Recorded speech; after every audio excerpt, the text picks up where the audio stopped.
अगर वंदे मातरम मैडम कौमियत का मियार है तो फिर सवाल ये है कि हजरत मोहानी की कौमियत क्या थी जिसने इनकलाब जिंदाबाद का नारा दिया? ला इलाहा इल्लल्लाह, नहीं है कोई खुदा सिवा अल्लाह के। और कुरान में अल्लाह क्या बोला? इय्याका नाबुदु इय्याका नस्तईन, तुम मेरी इबादत करो मुझे मानो। आप गाते हैं, हम नहीं गा सकते हैं, इसकी एक वजह है। आप ये चाहेंगे कि हम भी गाएं, मुमकिन ही नहीं है। वंदे मातरम सिर्फ अतीत की ललकार नहीं, ये वर्तमान की जिम्मेदारी है। यही समय है कि हम वंदे मातरम को सिर्फ नारा नहीं, नीति और जिम्मेदारी बनाएं। वरना अंजाम वही होगा जो पहले भी हुआ। कुर्सी तो कुर्सी है, निगाहों से उतर जाओगे। मौत आनी है जब आएगी तुम्हारी खातिर, मौत से पहले बहुत पहले ही मर जाओगे। बहुत बहुत शुक्रिया आपका कि आपने एक अहम मौजू पर मुझे बोलने का मौका इनायत फरमाया। और बड़े अफसोस की बात है कि बड़ी धूमधाम से हुकूमत की तरफ से इस बात को रखा गया, मगर 30 से ज़्यादा MP यहाँ पर मौजूद नहीं है। मैडम, पहले तो मैं वज़ीर आज़म की इस बात की मजम्मत करता हूँ और उनको बताना चाहूँगा कि जिना के बारे में उन्होंने जो कहा था, हम तो जिना के सख्त मुखालिफ है, इसलिए भारत को अपना वतन माने। मगर 42 में आपके प्यारे वीर और जिना की पार्टी ने नॉर्थ वेस्ट फ्रंटियर, सिंध और बंगाल में मिलकर हुकूमत चलाई और उस हुकूमत ने 1.5 लाख हिंदू और मुसलमानों को अंग्रेजों की फौज में शामिल कराया ताकि वो लड़े। तो किसी शायर ने अच्छा कहा था वजीर आजम के बारे में कि फरेब देकर जमाने को पारसा ना बनिए, इन्हें कहो कि वो बंदा बने खुदा ना बने, अमीर शहर यही चाहता या हजरत कि हमारी चीख गले में रहे सदा ना बने। दूसरी बात मैडम, हमारे वजीर दिफा जनाब राजनाथ सिंह साहब ने बड़ा ही अजीब व गरीब और तकलीफ दे बात कही उम्मुल मोमिनीन के बारे में और उम्मुल किताब के बारे में। उम्मुल मोमिनीन उनको कहते हैं जो हमारे प्रॉफिट मोहम्मद सल्लल्लाहु अलैहि वसल्लम की वाइफ हैं। वो हम तमाम मुसलमानों की माँ, हम उनको तस्वुर करते हैं, मगर हम उनकी इबादत नहीं करते। हम अपनी माँ की इबादत नहीं करते। उम्मुल किताब कुरान है, हम कुरान की इबादत नहीं करते। कुरान अल्लाह का बिजावा कलाम है। तो उसके बारे में भी शायर ने अच्छा कहा कि खबर नहीं जिन्हें अपने दीन और मजहब की, हमें वो दीन का मतलब सिखाने निकले हैं। अहम बात यह है कि मैडम, हमारे मुल्क का आइन का इस लफ्ज से आगाज होता है वी द पीपल।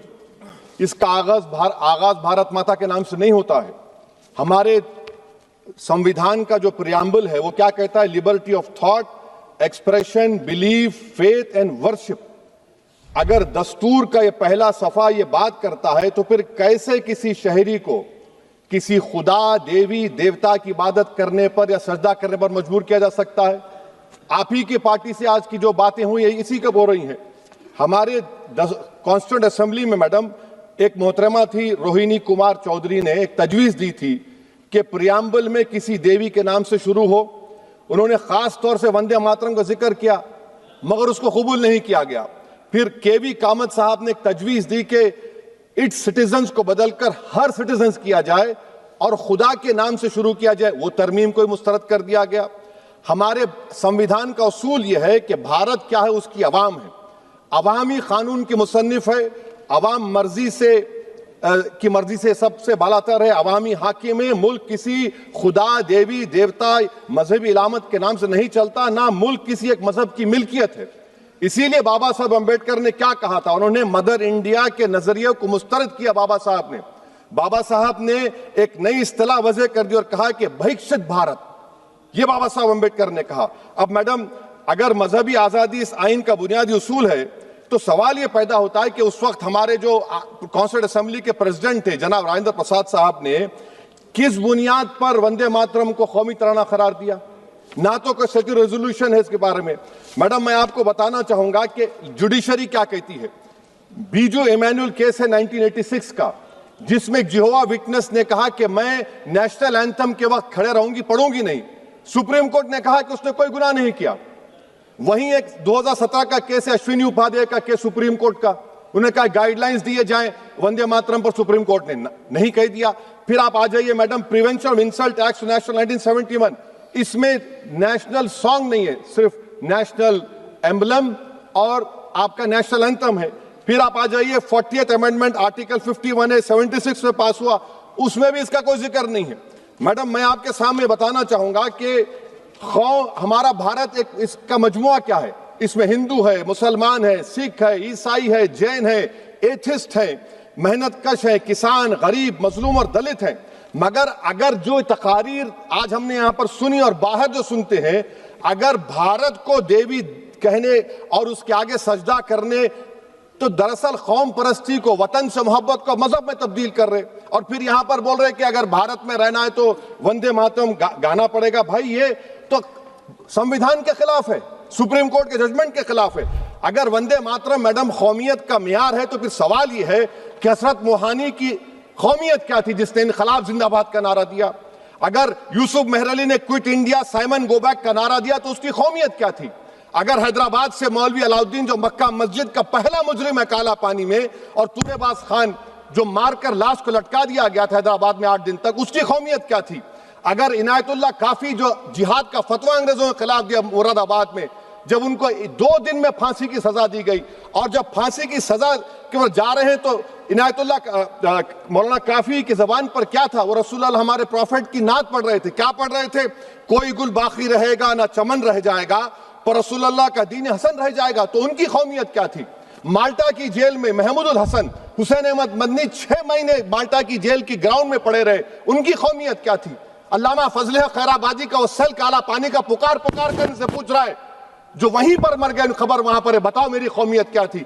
मैडम मैं एक मुसलमान हूं, मैं इस्लाम को मानने वाला बावकार इंसान हूं, और मेरे मजहब की बुनियादी तालीम तौहीद है, ला इलाहा इल्लल्लाह, नहीं है कोई खुदा सिवा अल्लाह के। और कुरान में अल्लाह क्या बोल रहा? इय्याका नाबुदु इय्याका नस्तईन, तुम मेरी इबादत करो, मुझे मानो। मुझे कहां से मिल रहा? आर्टिकल 25 से मिल रहा है। मुझे कहां से मिल रहा है? Liberty of thought, expression, belief, faith and worship से मिल रहा है। तो इसको जोड़ना ये बहुत ही खतरनाक होगा। और हमारे प्रॉफेट मोहम्मद सल्लल्लाहु अलैहि वसल्लम जब मदीने को गए तो उन्होंने उस वतन के लिए दुआ की, कहा कि अल्लाह मदीने की मोहब्बत हमारे दिलों में और इजाफा कर दे, मक्के से ज्यादा कर दे। तो ये इस्लाम, मुसलमान होना, हमारे ईमान में मुल्क की मोहब्बत बीच में नहीं आती, और मुल्क से मोहब्बत है और रहेगी हमेशा, क्योंकि ये अजीम कुर्बानियां यहां पर शामिल है जिन्होंने जंग आजादी में हिस्सा नहीं लिया। आज अगर वो वतन की मोहब्बत का दर्ज देंगे तो बड़ा गलत होगा। मैडम मैं आपके सामने एक चीज पढ़ूंगा। 1937 रविंद्रनाथ टैगोर ने लेटर लिखा सुभाष चंद्र बोस को, मैं सिर्फ किसी ने नहीं पढ़ा ये। क्या कहा टैगोर साहब ने? But parliament is a place of union for all religious groups and there the song cannot be appropriate. When Bengali Muslims show sign of stubborn fanatism, we regard it intolerable. When we too copy them and make unreasonable demands, it will be self-defeating. ये मैं इसको ले करूंगा madam, आप देख लीजिए। फिर दूसरी तरफ मैडम आप आ जाइए, मैं यहाँ पर बैठकर, हाँ जितने तकारीर यहाँ पर हुए सब जनगण मन पर तनकीद किए, तो मैडम मुझे ये कहना पड़ेगा कि जनगण मन पर आप लोग इतनी तकलीफ क्यों उठा रहे हैं? आखिर इतनी तकलीफ क्यों है? तो मैं जब जाकर देखा तो मुझे 28 दिसंबर का ऑर्गेनाइजर मैगजीन का आर्टिकल मिला, जिसमें ऑर्गेनाइजर लिखता है कि what is the moral sanction behind government choice of Jana Gana Mana, except that it can be made an item of entertainment at the sumptuous parties thrown by government officials. आप बताइए इसका बोलेंगे आप? और फिर उसके काइंड कैसा करते हैं? It will mean we can not love our motherhood. Madam please, it will mean that Vande Mataram is buried alive with the word Jan Gan Mana on the tombstone, for the tomb will also be of Jan Gan Mana of the will of the people. इस पर आप क्या बोलेंगे? Madam मैं आपको ये बताना चाह रहा हूं कि वतन की मोहब्बत हमारे लिए बहुत अहम है, मगर ये बताइए हमको कि अभी मैडम यहाँ पर आनंद मठ के बारे में बहुत कुछ कहा गया। मैं सिर्फ 2 मिसालें आपको देता हूं। आनंद मठ के पेज नंबर 70 और 80 को पढ़ लीजिए। इसके बाद सनातन जहां मुसलमानों के घर पाते थे इन्हें आग लगा देते थे। आप पेज नंबर 98 पढ़िए, हमें सिर्फ इन मुसलमानों को जड़ से खत्म करना है क्योंकि खुदा के दुश्मन बन चुके हैं। फिर आप पेज नंबर 115-16 दीजिए, फिर मुख्तलिफ इलाकों में मुसलमानों को सदा देने के लिए भेजे जाते, जहां भी मुसलमान आबादी नजर आती जला दिया जाता। फिर आप देख लीजिए मैडम सफे नंबर 120 पेज 120, बंकिम लिखते हैं कि सनातियों को मालूम नहीं था कि अंग्रेज हिंदुस्तान को निजात दिलाने वाले हैं। ये आप क्यों कर रहे हैं? अब आप मैडम मैं आपको पेपर्स दे कर दूंगा। मैडम भारत में हमारी आजादी इसलिए आई और बरकरार रही कि हमने मुल्क और मजहब को एक चीज नहीं बनाया। हमने ऐलान किया कि हमारी मुल्क मुख्तलिफ तबकात मज़ाहिब पर मुश्तमिल है, हमारे मुश्तरका तकदीर हमारी कौमियत का सरचश्मा है, यह खास जबान सकाफत मजहब नहीं है। अगर वंदे मातरम का मतन कौम और मजहब को एक बना देता है, अगर हम इसे टेस्ट बनाते हैं वफादारी का, तो फिर मान लीजिए कि ये गांधी, अंबेडकर, टैगोर, बोस और लाखों आजादी के सिपाहियों की सोच को छोड़कर गोडसे की सोच की हिंदू कौमी परस्ताना, मैडम खत्म कर रहा हूं, हिंदू कौम परस्ताना को इख्तियार करेंगे। मुझे वतन से बेइंतहा मोहब्बत है मैडम, और इंशाल्लाह हमेशा रहेगी, मगर बावजूद इसके कि मेरी मस्जिद, मेरी इबादत गाह, मेरे कपड़े, मेरे कारोबार पर हमले होते, मगर मैं फिर भी कहता हूं कि वतन मेरा, हर वतन को हम छोड़कर नहीं जाएंगे। मगर हुब्बुल वतनी का क्या मुतालबा है? हुब्बुल वतनी ये कहता है कि वतन से मोहब्बत है तो जुल्म को खत्म करो, गरीबी को खत्म करो, बेरोजगारी को खत्म करो, जबर का खात्मा करो, अमन का गहवारा बनाओ, पाकिस्तान की दहशतगर्दी को खत्म करो, एक्सप्लॉयटेशन को रोको, शरारत को रोको, मुल्क के खिलाफ की जाने वाली साजिश खत्म करो। मैडम, भारत एक चमन है जहां पर हर फूल को खिलना चाहिए, और अगर कोई इस फूल के अगर पूरे फूल खिलेंगे तो उसकी खुशबू से ये वतन मौतर होगा, मगर अगर इस चमन का माली ये कहेगा कि एक ही फूल खिलेगा, तो मैं जिम्मेदारी के साथ कह रहा हूं, अगर एक ही फूल खिलेगा तो वो सहरा बन जाएगा और माली माली नहीं रहेगा, वो जल्लाद कहलाएगा। तो इसलिए मैडम, हम उम्मीद करते हैं कि हुकूमत इस पर जोर जबर ना करे। मेरा राइट है, यकीनन मैं जानता हूं कि आजादी के लड़ाई में वंदे मातरम का नारा था, मगर अगर आप इसको जबर करेंगे तो ये संविधान के खिलाफ है। वफादारी का सर्टिफिकेट हमसे मत लीजिए मैडम, खत्म कर रहा हूं, वफादारी का सर्टिफिकेट हमसे मत लीजिए। आपके बुजुर्गों के कोई एक किताब में लिख के क्या लिखा बता दीजिए, कहां पर क्या लिखा हुआ है। तो मैं मैडम, मैं इस शेर पर अपनी बात को खत्म कर रहा हूं मैडम, मैं इस शेर पर अपनी बात को खत्म कर रहा हूं मैडम, मैं अपनी बात को खत्म कर देता हूं मैडम, क्योंकि आप बहुत जल्दी में हैं। कि भारत जिंदाबाद, हिंदू मुसलमान जिंदाबाद, दलित जिंदाबाद, ईसाई जिंदाबाद, आदिवासी जिंदाबाद, जो किसी खुदा को नहीं मानते वो भी जिंदाबाद, और मैडम सब पिछड़ा सब आ गया इसमें। तो हम उम्मीद करते कि इस रूह को आप समझेंगे, अगर आप सिर्फ अपनी आइडियोलॉजी को लेकर चलेंगे। और आखिर में मैडम, जनाब बंकिम चंद्रा साहब के बारे में मैं आपके सामने डॉक्यूमेंट लेकर रहा हूं कि उन्होंने बीए का एग्जाम पास नहीं किया था, 7 मार्क्स से फेल हो गए थे, ये भी रख रहा हूं। तो आप जिसको लिटरेरी जायंट बता रहे, ये नहीं है। बहुत बहुत शुक्रिया मैडम चेयरपर्सन, बहुत बहुत शुक्रिया इस डिबेट में हिस्सा लेने के लिए जो आपने टाइम दिया। नेशनल सॉन्ग वंदे मातरम पे डिस्कशन हो रहा है सुबह से, और मैं ये समझता हूँ कि इस मुल्क में इस नेशनल सॉन्ग के साथ किसी का ना एतराज़ है, ना कोई दो राय है, एहतराम है हर किसी का इस सॉन्ग को लेके। मगर मसला सिर्फ तब पेश आता है जब जो तकरीरें सुबह से इस तरफ से हुई, बीजेपी की तरफ से और लाइक माइंडेड जो इनकी पार्टीज़ है, जब ये कहा गया कि हिंदुस्तान में रहना है तो वंदे मातरम गाना है। ये कहा गया कि आप तभी इस मुल्क के बाशिंदे हो जब आप ये गाना गाओगे। एतराज़ तब शुरू होता है। आप वंदे मातरम को नेशनल सॉन्ग मानते हैं, हम सब मानते हैं, आप गाते हैं, हम नहीं गा सकते हैं। इसकी एक वजह है, और उस वजह की आज़ादी हमें इस मुल्क के आईन ने ही दी है। कभी कभार कुछ मामलों में दो चीज़ों के दरमियान क्लैश होता है, एक नेशनल कॉन्सेप्ट और आपकी रिलीजियस फेथ, और ये यूनिवर्सल है, इटर्नल फैक्ट है, चाहे किसी भी मजहब से कोई भी वाबस्ता हो, मुसलमान हो, हिंदू हो, सिख हो, वो इटर्नल आइडेंटिटी अपने मजहबी अकीदों को मानता है, वो प्रायोरिटी अपने मजहबी अकीदों को देता है। मैं एक छोटी सी एग्जांपल दूंगा। इस मुल्क में सिटीजनशिप छोड़ने की तादाद लाखों में है पिछले कुछ सालों से, उसमें मेजॉरिटी हिंदू धर्म से वाबस्ता लोग हैं जिन्होंने दूसरे मुल्कों में सिटीजनशिप ली और इस मुल्क की सिटीजनशिप को वॉलंटियरली छोड़ा। मगर जब उन्होंने अपनी इस टेम्परेरी आइडेंटिटी को तब्दील किया, नेशनैलिटी को तब्दील किया, क्या उन्होंने अपनी रिलीजियस आइडेंटिटी को तब्दील किया? क्या वो हिंदू से किसी और मजहब में तब्दील हुए? नहीं, उन्होंने टेम्परेरी आइडेंटिटी को तब्दील किया, मगर इटर्नल आइडेंटिटी को उन्होंने थामे रखा, क्योंकि वो उनके लिए इटर्नल आइडेंटिटी है। मजहब, धर्म इटर्नल आइडेंटिटी है, इटर्नल बिलीफ है। हम कल सब चले जाएंगे इस दुनिया से, पासपोर्ट, आधार कार्ड यहीं पे छोड़ के चले जाएंगे। ये जब चले जाएंगे अपने साथ अपने धार्मिक काम, जो काम किए हैं वो साथ में ले जाएंगे। पासपोर्ट और आधार कार्ड नेशनैलिटी अपने साथ नहीं लेंगे। जब मैं इस दुनिया से चला जाऊंगा, पासपोर्ट, आधार कार्ड, ये टेम्परेरी आइडेंटिटी यहीं पे रह जाएगी। मेरी इटर्नल आइडेंटिटी, मेरी मजहबी आइडेंटिटी, मेरे मजहब के अकायद मेरे साथ चलेंगे जिस तरह इनके साथ चले जाएंगे। वो इटर्नल आइडेंटिटी है। और जब ये क्लैश सामने आता है तब हमें कॉन्स्टिट्यूशन ही ये आजादी देता है कि आपकी रिलीजियस फंडामेंटल जो फ्रीडम है, आप उस रिलीजियस फ्रीडम को इस मुल्क में कॉन्स्टिट्यूशन के हवाले से उस रिलीजियस फ्रीडम को एक्सरसाइज कर सकते हैं।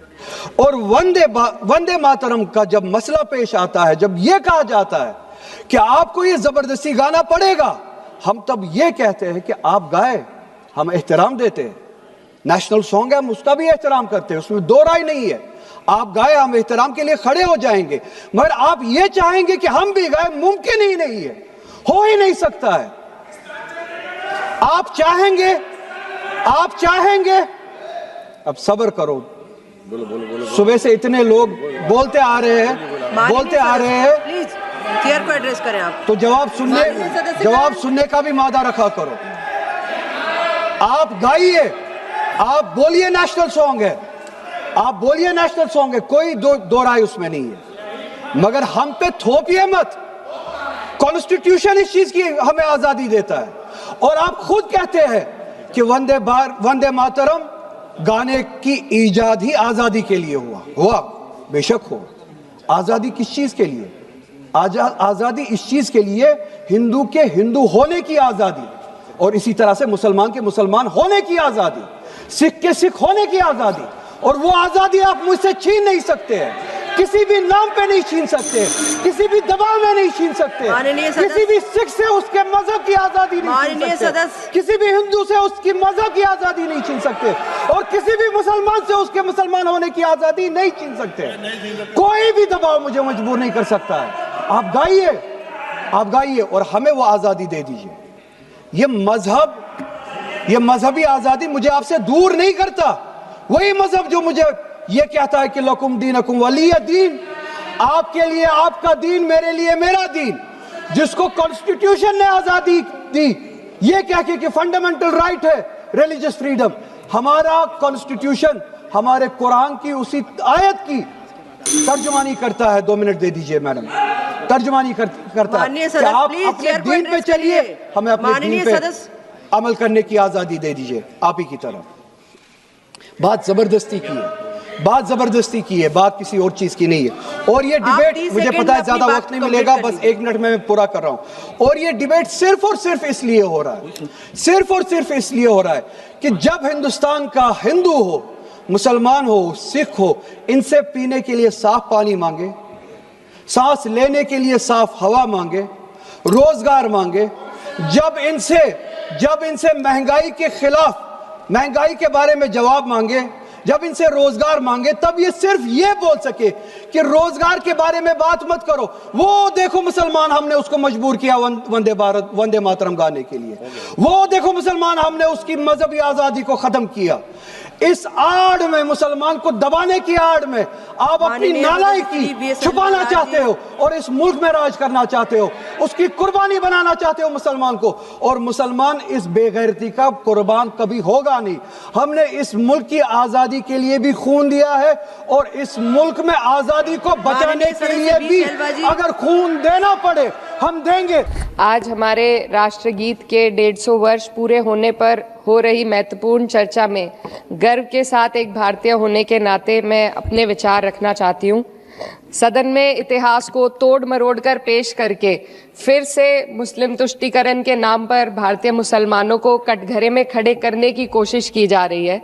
लेकिन मैं सदन में बताना चाहूँगी कि हम भारतीय मुसलमान जिन्ना के आह्वान को ठुकराकर अपने इस प्यारे वतन की मिट्टी के साथ मजबूती से जुड़े रहे।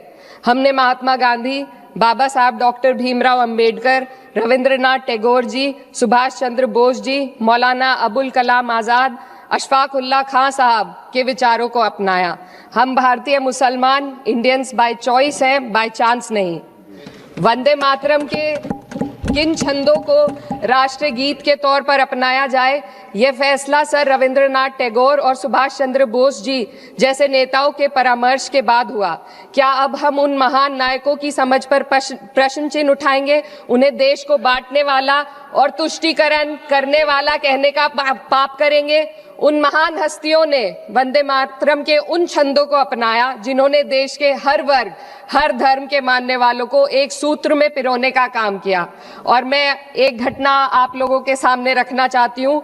वर्ष 1998 में उत्तर प्रदेश सरकार के मंत्री रविंदर शुक्ला जी ने स्कूलों में राष्ट्रगीत को गाना अनिवार्य कर दिया था, लेकिन तब के तत्कालीन प्रधानमंत्री अटल बिहारी वाजपेयी जी ने, जो उस समय लखनऊ के दौरे पर थे, उत्तर प्रदेश सरकार के इस फैसले पर नाराजगी जताई और यूपी सरकार ने राष्ट्रगीत को अनिवार्य करने वाले मंत्री को बर्खास्त कर दिया था। अब मैं सत्ता पक्ष से सवाल करना चाहूंगी,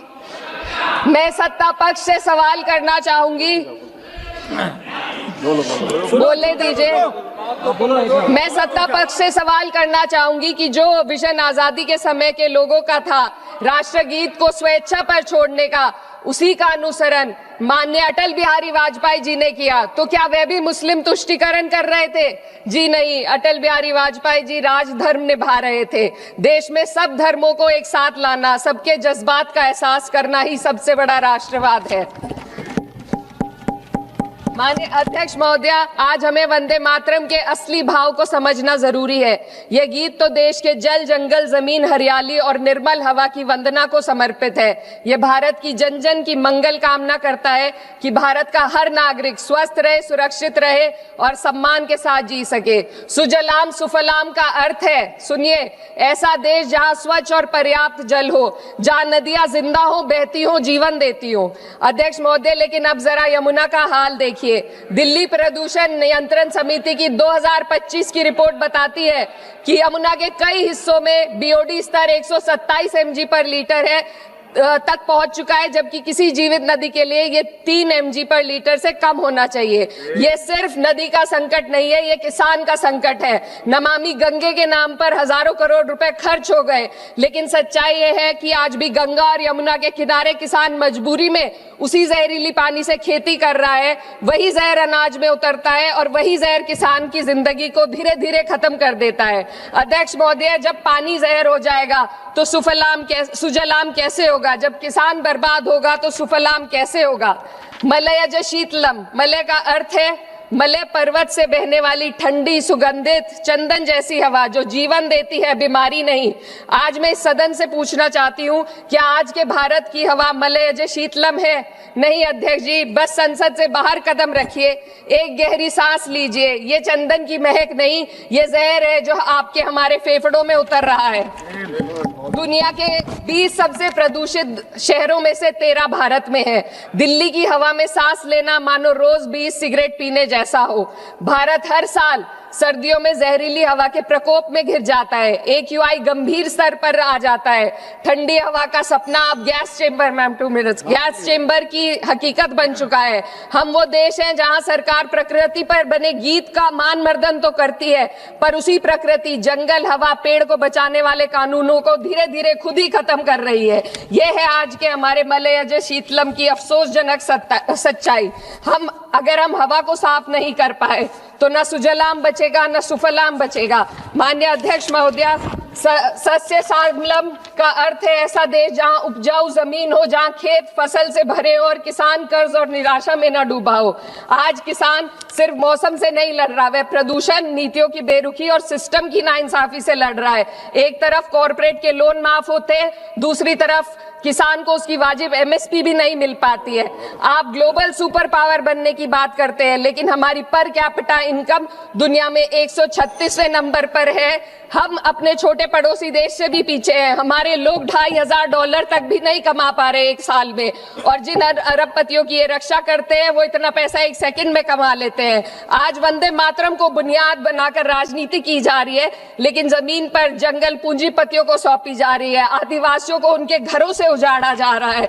मातरम में जो मात्रा माता है वे सिर्फ मातृभूमि की वंदना नहीं, वे इस धरती की हर नारी, वे इस देश की हर बेटी, हर महिला के सम्मान की बात भी करता है। लेकिन आंकड़े अगर आप देखेंगे, एनसीआरबी की हाल की रिपोर्ट के अनुसार, मैम जसवंत के अनुसार देश में हर वर्ष लगभग 30,000 से अधिक बलात्कार हो रहे हैं। यानी एक दिन में 80 से अधिक महिलाएं यौन हिंसा का शिकार होती हैं। और ये सिर्फ दर्ज मामले हैं। जब जम्मू कश्मीर की एक बच्ची हिंसक अत्याचार का शिकार होती है, जब सत्ता से जुड़े लोगों पर आरोप लगते हैं और कार्रवाई वर्षों लटक जाती है, जब उन्नाव की पीड़िता लखनऊ के दरबार में इंसाफ को लेकर अपनी जान देने पर आमादा होती है, जब बिल्किस बानो के अपराधियों का सरकार के लोग द्वारा स्वागत किया जाता है, तो ये घटनाएं वंदे मातरम की आत्मा पर चोट पहुंचाती है। मैं अध्यक्ष महोदया बस यही कहना चाहती हूँ अपनी बात को अंत में रखते हुए कि वंदे मातरम सिर्फ अतीत की ललकार नहीं, ये वर्तमान की जिम्मेदारी है। ये आत्म मंथन की घड़ी है। यही समय है कि हम वंदे मातरम को सिर्फ नारा नहीं, नीति और जिम्मेदारी बनाएं। और अपने जज्बात को मैं आलमा इकबाल साहब के तराना हिंद के साथ इस सदन में रखना चाहती हूँ कि सारे जहां से अच्छा हिंदुस्तान हमारा, हम बुलबुले हैं इसके, ये गुलसिता हमारा, मजहब नहीं सिखाता आपस में बैर रखना, हिंदी है हम, पता नहीं हिंदुस्तान हमारा। कोई खुशबू न कोई फूल न कोई रौनक, उस पे कांटों की जहालत नहीं देखी जाती। हमने खोली थी इसी बाग में अपनी आंखें, हमसे इस बाग की हालत नहीं देखी जाती। रात बस रात ही होती तो कोई बात नहीं, उसका आकार मगर दूना नजर आता है। जितने चमकीले सितारे थे वो सब डूब चुके, सारा आकाश बड़ा सूना नजर आता है। बुलबुलें खुश थी उम्मीदों के तराने गाए, लेके पतझड़ से बहारों को चमन सौंप दिया। अब तो मासूम गुलाबों की ये घायल खुशबू शीश धुनती है कि खारों को चमन सौंप दिया। तुमने क्या काम किया उनके अभावों के लिए, जिनकी मेहनत से तुम्हें तख्त मिला, ताज मिला। उनके सपनों के जनाजों में तो शामिल होते, जिनके चुप रहने की वजह से तुम्हें राज मिला। उदय प्रताप जी ने बहुत शानदार ये कविता कही है कि कवि की आवाज बगावत पे उतर आई है, दल के दलदल से हमें कोई सरोकार नहीं। तुमने इस देश की तस्वीर बिगाड़ी ऐसे, जैसे इस देश की मिट्टी से तुम्हें प्यार नहीं। वरना अंजाम वही होगा जो पहले भी हुआ। कुर्सी तो कुर्सी है, निगाहों से उतर जाओगे। मौत आनी है जब आएगी तुम्हारी खातिर, मौत से पहले बहुत पहले ही मर जाओगे। सभापति महोदय, गांव की परिकल्पना में प्यार था, अपनापन था, भाईचारा था। कभी महात्मा गांधी ने जब गांव का सपना बुना तो मुझे लगता है उसमें वो मोहब्बत थी कि गांव में अगर किसी बिटिया की शादी होती थी तो पूरा गांव अपने संसाधन लेकर के, कोई चारपाई लेकर के, कोई गुड़ लेकर के, कोई प्रेम लेकर के खड़ा हुआ करता था। लेकिन पिछले 2014 के बाद से गांव में जो नफरत बो करके विकास किया गया है वो अद्भुत और अकल्पनीय है। हालत यह है, हम जिस गांव में पैदा हुए उन गांव में कोई सीताराम चाचा, कोई भगवती चाचा हम लोगों की उंगली पकड़ करके चौराहों पर हमें मिल जाता था, आशीर्वाद भी देता था और डांटता भी था। लेकिन मौजूदा स्थिति यह हो गई है कि गांव में चाय, जो गुड़ की चाय बना करती थी, उसकी चकल्लस में जो चर्चा होती थी, उसमें जब से चाय में चर्चा वाली राजनीति घुसी है, उसने पूरे गांव का माहौल ऐसा कर दिया कि आप अब एक दूसरे से प्रेम से बैठ के बात भी नहीं कर सकते। मैं, माननीय मंत्री जी यहां पर मौजूद हैं, रूरल डेवलपमेंट के मंत्रालय के बजट पर चर्चा हो रही है। चाहे मनरेगा हो, चाहे किसान हो, सारा इससे जुड़ा वर्ग परेशान है। मजदूरों की स्थिति ऐसी है कि आप मनरेगा को प्रोत्साहित करने के बजाय मनरेगा को समाप्त करने की कोशिशों में लगे हुए। सच बात यह है कि राज्यों पर भार डाल करके आप मनरेगा खत्म कर देना चाहते हैं और उसके लिए आपने नाम लिया है कि आप उसका नाम बदल करके बीग्राम जी करके उसके पीछे आप इसको छुपा लेंगे। गांव में सड़कों की स्थिति खस्ता हाल है, चाहे उत्तर प्रदेश हो, चाहे मध्य प्रदेश हो, चाहे गुजरात हो, चाहे राजस्थान हो। गांव में सड़कों की स्थिति ऐसी है कि किसी गर्भवती महिला को अगर अस्पताल ले जाना हो तो सड़कें ऐसी हैं कि उन पे चलने वाले वाहन शायद अस्पताल तक महिलाएं पहुंच भी नहीं पाती हैं, उनका प्रसव रास्ते में ही हो जाता है। महोदय, गांव में हालत यह है कि किसान आपके सामने सरकार के सामने लगातार अपनी मांगे लेकर के खड़ा रहा, लेकिन इस सरकार ने दिल्ली के रास्ते की तरफ कूच करने वाले किसानों की राह में फूल नहीं बिछाए बल्कि कीलें बिछाई। 750 से ज्यादा किसान शहीद हुए। कीमत तो बहुत बढ़ गई शहरों में धान की, लेकिन विदा न हो सकी बेटी किसान की। मौका मिला तो लोगों ने कुर्सी के वास्ते तस्वीर ही बिगाड़ दी हिंदुस्तान की। सभापति महोदय, इस सरकार में बातें तो बड़ी बड़ी रही। बजट की बात करके यह कहा गया कि गांव का विकास करेंगे, लेकिन प्रधानमंत्री की जो आवास योजना है, प्रधानमंत्री आवास योजना के तहत गांव में आवास बनते हैं और इनकी राज्य सरकारें उन आवासों पर बुलडोजर चलाती हैं। ऐसे कई मामले अलग अलग राज्यों में देश के सामने हैं। आप कहेंगे तो मैं पटल पर रख दूंगा, अभी हां पटल पर रख दूंगा, ऑथेंटिकेट कर दूंगा। महोदय, जब पीएम आवास योजना के तहत बनने वाले घरों पर बुलडोजर चलेंगे तो आप गांव के कौन से विकास की परिकल्पना कर रहे हैं? गांव को तो आपने भगवान भरोसे छोड़ दिया है। गांव में रहने वाला किसान अपनी मेहनत से अगर अन्न उपजा रहा है तो आप उसकी एमएसपी भी नहीं दे पा रहे हैं, आप उसको सहायता नहीं दे पा रहे हैं, बल्कि धन्ना सेठों की सरकार बना के रख दिया है आपने। महोदय, मैं जानता हूं मेरा समय समाप्त होने वाला है, लेकिन एक मिनट मुझे कंक्लूड करने दें, मुझे कंक्लूड करने। सर, हमारी आंखों में तो ऐसे गांव के सपने थे कि जहां रहने वाले ग्रामीण अंचल के लोग शहरों की तरफ पलायन ना करें, ऐसा सपना हम देखा करते थे।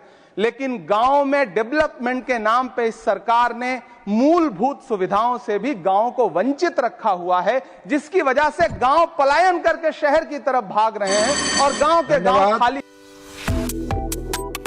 Subscribe to One India and never miss an update. Download the One India app now.